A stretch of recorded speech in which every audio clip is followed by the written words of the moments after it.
there, my name's Ollie from Anchor Vans, and today I have the 2020 Ford Transit Minibus. Now this one here is a 16-seater, 66,000 miles on the clock, but as well as that, this is obviously an extra long wheelbase, high-roofed Transit, and it does come to you with Apple CarPlay, Android Auto, cruise control, hands-free cooling and voice assist, as well as a reversing parking sensor, Bluetooth and digital audio broadcasting, of course.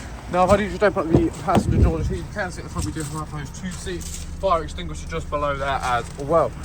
Now, this minibus, as we find, does come with a step for accessibility, so you can get inside. Now, as well as that, this does have overhead storage.